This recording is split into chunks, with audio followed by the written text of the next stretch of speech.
Good morning, YouTube.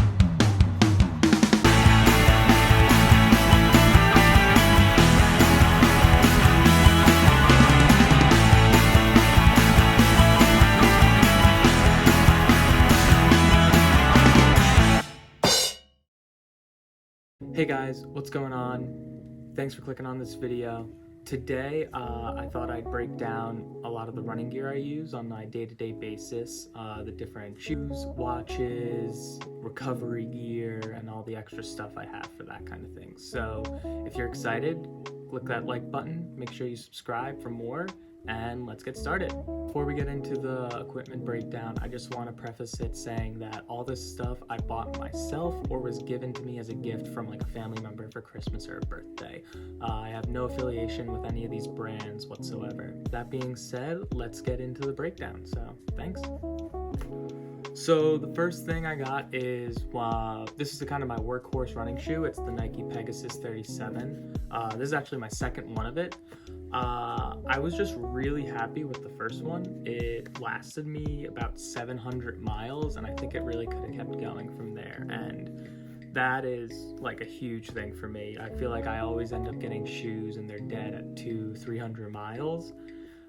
So I was just really happy with this, so I'm sticking with it for now, but yeah. The second shoe I run in and do most of my workouts in, or pretty much all of my workouts in, is the Atreyu standard shoe. This is the Voyager model of it, which is really just the colorway, but I really like this shoe.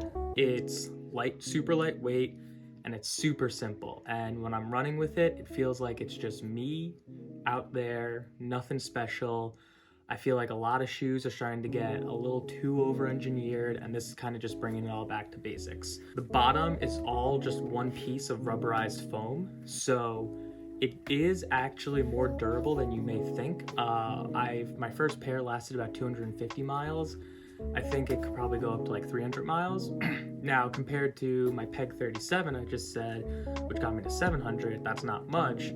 But my Peg 37 goes, I think the Pegasus is $120. This shoe, for a one-time purchase, I believe is $95. I actually pay into the subscription service through Atreyu, which gives you the shoe for $55 plus shipping and handling. And I'm on the 3-month subscription service, but I do think I'm actually switching to the 2-month subscription service soon. But overall, really solid shoe, simple, but gets the work done, and super affordable, which is great for someone like me who's in grad school and not really getting any money. So my next piece of equipment is actually my watch. So I run with the Coros Pace 2, right? It's honestly really good watch. I have no complaints about it. Unlike a lot of GPS watches, it uses an altimeter to measure the change in altitude. So when you're running up hills, it can measure that instead of most watches, which actually just use the GPS data. Solid watch. It's simple. It has a really big screen, so it's easy to see when you're running. There's a lot of customization options. Overall, really pleased with this watch, and it's also super lightweight. They actually market this watch as the lightest GPS running watch on the market. I think that's true, but I'd have to double check whether or not that really is. The other thing, and the thing that hits home so big for this watch, is the battery life. I charge this watch maybe once every 2 weeks, and that's when I'm using it every day, running 70 to 85 miles a week. The battery just goes on and on and on, and then it only takes like 90 minutes to fully charge back up. Great battery life, good watch, no complaints here with this. I also actually have an Apple Watch. So I got this for mainly 2 reasons.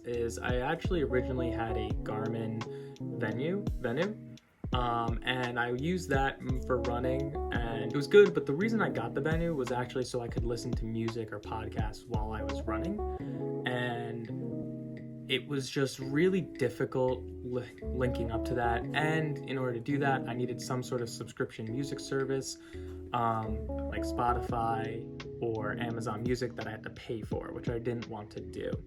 So what I ended up doing is I actually sold my Venue, and then with that money I bought the Apple Watch here. This is the Series 3, so I actually got it for really cheap because it's, the old model. But overall, if you're a casual runner, this is fine. It tracks your runs, you can listen to music, you can listen to podcasts, it syncs up really easy if you have an iPhone. Obviously, if you don't have an iPhone, this won't be the best choice for you, but that being said, for me, it works. And I still actually use it. Sometimes I'll go for runs and I'll wear this watch either by itself or in addition to my Coros Pace 2, so I can listen to music or a podcast of some sort. Speaking of listening to music or podcasts on the runs, I have a pair of Jaybird Vista headphones. I got these actually as a birthday present, and honestly, no complaints. They're really good headphones, good sound quality. Charge is pretty good. They probably go 5 hours in between needing charges, and the case is charging it back up too. So I really only need to charge the case like once every 2 weeks probably. But yeah, they sync up really easily with my Apple Watch. I will say, when I had the Garmin Venue, they were a bit difficult to sync with my Venue. These, literally the second I pull them out of the case, they'll sync straight to my watch. With my Venue, I had to resync them every time I use them, and it sometimes would take 3 or 4 tries to do that. So, in terms of if you have a Garmin, I'm not sure how well these would be, but that could just be because of Garmin's Bluetooth pairing capabilities. Next thing on my list, every runner should have one of these, is a foam roller, great for recovery. I'll usually roll out after every one of my run or bikes, whether it's just for a couple minutes or whether I do a long rollout sesh and then I'll stretch. This is just a normal one. It's kind of soft, but if I find that if I roll out frequently enough, I really don't need a hard one. That being said though, I do also, as a Christmas gift, I got a other foam roller. This one actually will vibrate. I think the battery is dead, so it's not going to now, but this is a firmer one, so if I have like a knot I really need to get into, I can use this one, and if I really need to do it, I'll turn on the vibration and it will really get into those knots. So this is great, but if you can't get one, this is just fine, and I think this is probably like $20. One of my favorite recovery things that I just got this year actually are my Hoka slides. I bought these early on in the pandemic, and these were great. I literally wore these probably every single day from early April all the way until probably November, when it started getting cold and too cold to wear flip-flops. They just have solid arch support. They're really comfortable.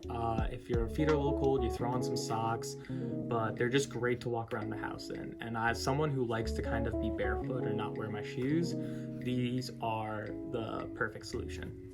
And lastly is actually a new piece of equipment or article of clothing that I've needed lately, and that's really because of the pandemic, and that's just a buff. So I got this buff actually a couple years ago from a race I did, but it's come in handy with the whole pandemic and needing a mask thing.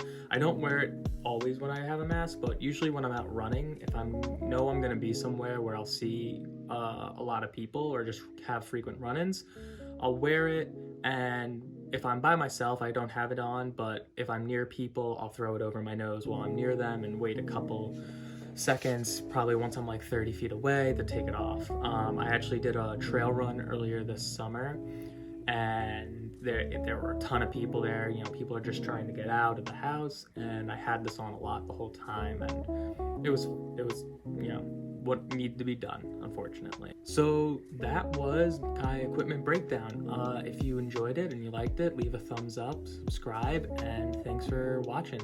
See you guys next time.